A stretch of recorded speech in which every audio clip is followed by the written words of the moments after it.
அலைக்கும். எல்லாம் எப்படி இருக்கீங்க?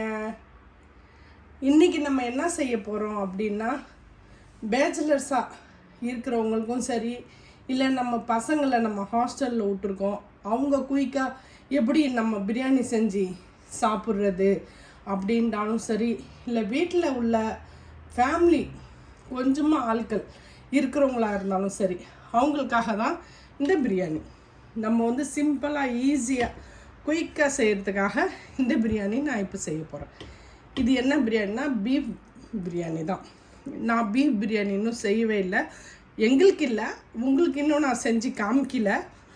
அதுக்காக இன்றைக்கி நான் பீஃப் பிரியாணி செய்ய போகிறேன். நான் எப்படி அப்படின்னா, 1/2 கிலோ இந்த மாதிரி முள்ளா மட்டன் வாங்கியிருக்கேன். 1/2 கிலோ சின்ன சின்ன பீஸு. இப்போ இது எப்படின்னா, ஒரு வாய் நம்ம சாப்பிடும் போது ஒரு பீஸ் நம்ம கைக்கு வரணும். புட்டு சாப்பிடுவோம் பார்த்தீங்களா, நம்ம கொஞ்சம் கொஞ்சமாக புட்டு நம்ம சோத்தில் வச்சு சாப்பிடுவோம். அப்படி இது சாப்பிட வேணாம், ஒரு பீஸாக வாய்க்கு வரணும் அப்படின்றதுக்காக நான் இது சின்ன சின்ன பீஸாக 1/2 கிலோ கட் பண்ணி வாங்கியிருக்கேன். இது கொஞ்சம் முள் 1/2 கிலோ வாங்கியிருக்கேன். 1 கிலோ பிரியாணி தான் இப்போ நம்ம செய்ய போகிறோம். அதுக்கு ஃபஸ்ட்டு நம்ம மட்டனுண்டாலே கொஞ்சம் வேகிறது கஷ்டம். அதனால் நம்ம குக்கரில் போட்டு ஒரு 2 இல்லை 3 சிட்டி விட்டு எடுத்துக்கிட்டோம் அப்படின்னா நமக்கு நல்லா பிரியாணியில் சாஃப்டாக வரும். இதில் நம்ம எந்த மசாலாவும் ஜாஸ்தியாக போடாமல் சிம்பிளாக ஈஸியாக குயிக்காக எப்படி செய்கிறது அப்படின்றது தான் இந்த பீஃப் பிரியாணி. இப்போ நம்ம பீஃப் கொஞ்சம் பீஸும் போட்டுக்கிட்டோம், கொஞ்சம் முள்ளும் போட்டுக்கிட்டோம். இதில் கரம் மசாலா, பட்டை, ஏலக்காய், ஜீரகம், மிளகு போட்டு நம்ம அரைச்சி வச்சுருப்போம் பார்த்தீங்களா, அந்த தூள் நல்லா 1 ஸ்பூன் போட்டுக்கோங்க. இதுக்கு தேவையான உப்பு போட்டுக்குவோம். அதுக்கப்புறம் தண்ணி கொஞ்சமாக ஊற்றிக்கலாம், ஏன்னா அந்த மட்டனில் தண்ணி இருக்கும். ஏன்னா இந்த தண்ணியும் நம்ம அதிலே சேர்க்கத்தான் போகிறோம். நமக்கு தண்ணி ஜாஸ்தியாக இருந்தாலும் பரவாயில்ல. ஏன் அப்படின்னா, நம்ம இந்த தண்ணியை சோறுலேயே தான் நம்ம ஊற்ற போகிறோம். 1 கிலோ மட்டன் வச்சுட்டேன். நம்ம இப்போ மூடி இதை ஒரு 2 சிட்டி விட்டு நம்ம எடுத்துக்குவோம்.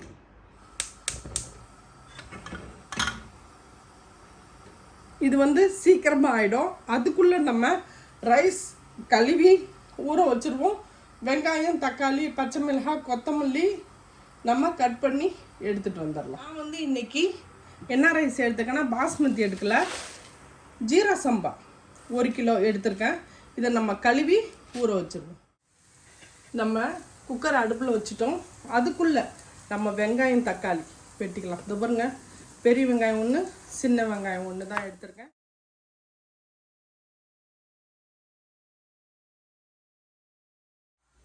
குக்கர் நம்ம நூற்றிட்டோம், சட்டி வச்சுட்டோம்.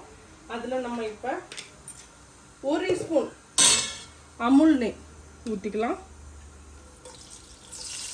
நெய்யும் ரொம்ப வேண்டாம், கொஞ்சமாக இது கூட நம்ம குக்கிங் ஆயிலையும் சேர்த்துக்குவோம்.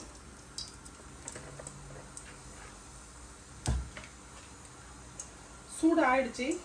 இவ்வளோ பெருசு பட்டை, ஒரு 5 ஏலக்காய். ஏன்னா கரம் மசாலா நம்ம இதில் போட்டிருக்கோம், மட்டனில் 5 பச்சை மிளகா போட்டிருக்கேன். வெங்காயம்,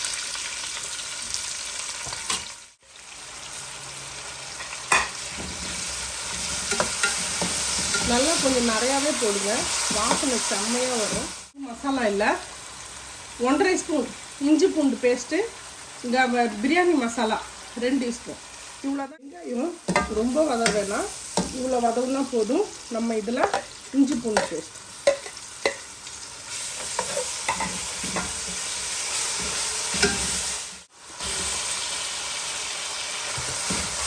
கொஞ்சம் கேஸை ஸ்லோ பண்ணிக்குவோம். பார்த்தோம்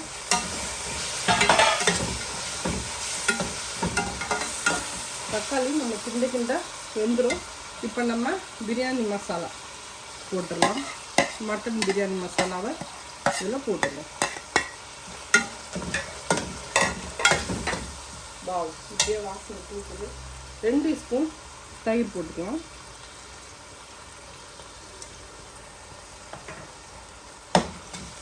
மசாலா பொடியை 2 ஸ்பூன் தயிர் போட்டுக்கோங்க. எப்படி தெரியுது பாருங்கள், மசாலா பாருங்கள் எப்படி இருக்கு பாருங்கள். சிம்பிளான குயிக்கான ஒரு பிரியாணி. நம்ம மட்டனை வேக வச்ச உடனே நம்ம இதெல்லாம் செய்ய ஆரம்பிச்சிட்டோம்னா குக்கரில் சிட்டி போயிடும். நம்ம அதை தூக்கி இதில் ஊற்றிட்டு நம்ம சோறை தம் போட்டுடலாம். செம்மையாக இருக்குங்க பாருங்கள், கலரை பாருங்கள். குக்கரில் உள்ள தண்ணியோட இதெல்லாம் ஊற்றிட்டேன். இதில் கொஞ்சம் ஒரு 5 நிமிஷம் அப்படியே இருக்கட்டும். நம்ம இதுக்கு எவ்வளோ தண்ணி வேணுமோ அதை ஊற்றிக்குவோம். இப்போ பாஸ்மதி ரைஸாக இருந்தால் 1 கிளாஸ்க்கு 2 கிளாஸ் தண்ணி. இப்போ நம்ம செய்கிற இது வந்து ஜீரா சம்பா ரைஸ் செய்கிறோம். அதனால் நீங்கள் வந்து 1 கிளாஸ்க்கு 2.5 கிளாஸ் கிட்ட தண்ணி போட்டுக்கலாம். இப்போ நம்ம இதுக்கு தண்ணி போட்டுக்கலாம். அளவாக தண்ணி போட்டுக்கிறேன். இந்த தண்ணியே இதுக்கு போதும். பத்தலை அப்படின்னா லைட்டாக மேலே கொஞ்சம் தொளிச்சு விட்டுக்கலாம், பிரச்சனை இல்லை. கலர் பாருங்கள் செம்மையாக இருக்குது இல்லை? இதை இப்போ நம்ம டேஸ்ட் மட்டும் பார்த்துக்குவோம்.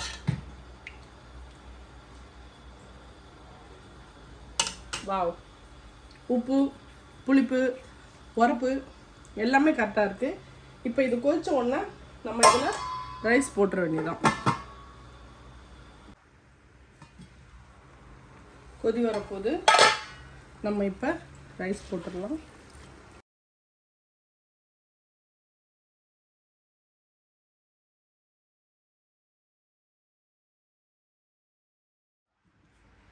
நம்ம இப்போ 20 நிமிஷம் சென்று வந்து பார்க்குறோம். இங்கே பாருங்கள்,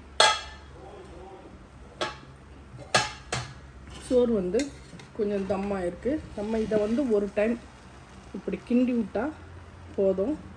சோறு நல்லா வெந்துருச்சு.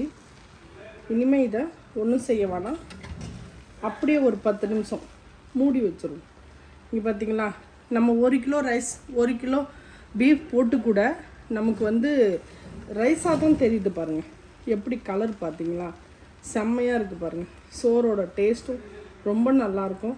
நம்ம வந்து பீஃப் பிரியாணி குயிக்காக ஈஸியாக செஞ்சிட்டோம்.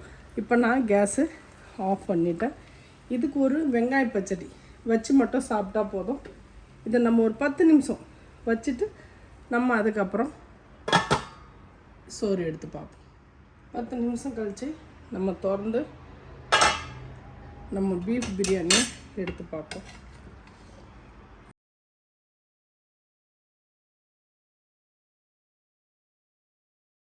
செம்மையாக சூப்பராக குயிக்காக நம்ம வந்து பீஃப் பிரியாணி செஞ்சிட்டோம்.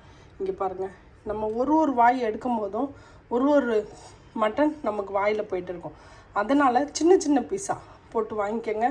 கொஞ்சம் உங்களுக்கு முள்ளெல்லாம் பிடிக்கும் அப்படின்னா அந்த மாதிரி போட்டு வாங்கிங்க. 30 நிமிஷத்தில் பீஃப் பிரியாணி செம்மையாக ரெடி ஆகிடுச்சு.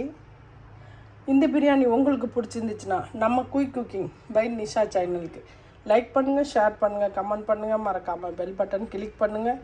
இன்ஷா அல்லாஹ் நான் இன்னொரு வீடியோட வந்து சந்திக்கிறேன். பாய். பிரியாணி செஞ்சு சாப்பிட்டுட்டு சரி சும்மா அப்படியே அடுத்த நாள் அங்கே போகலாம் அப்படின்னு சொல்லிட்டு நகை கடைக்கு என் மருமக வந்து ஊருக்கு போகுது.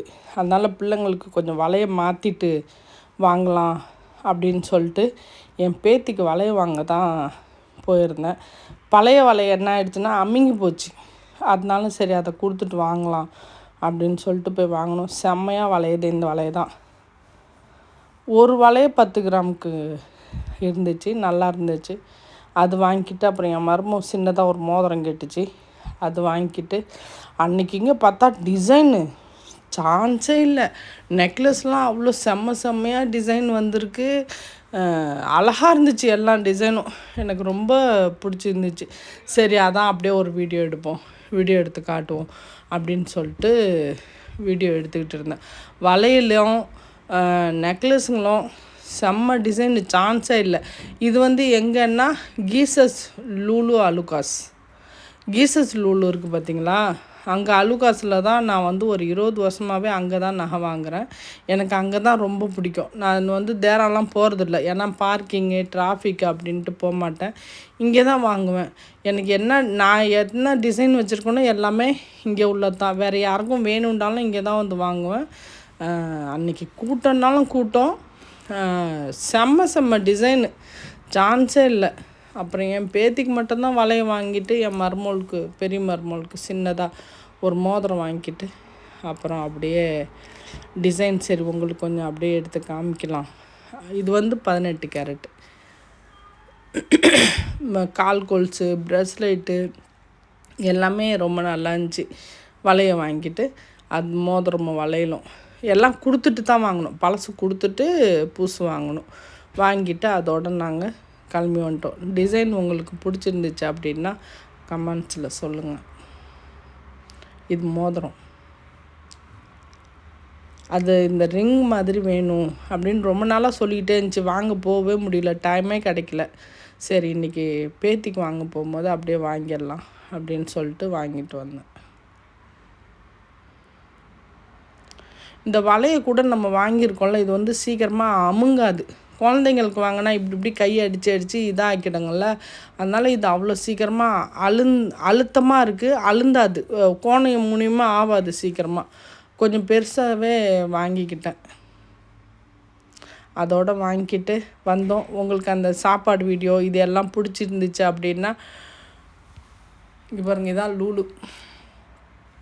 உங்களுக்கு நம்ம வீடியோ பிடிச்சிருந்துச்சு அப்படின்னா குயிக் குக்கிங் பை நிஷா சேனலுக்கு லைக் பண்ணுங்கள், ஷேர் பண்ணுங்கள், கமெண்ட் பண்ணுங்கள், மறக்காமல் பெல் பட்டன் கிளிக் பண்ணுங்கள்.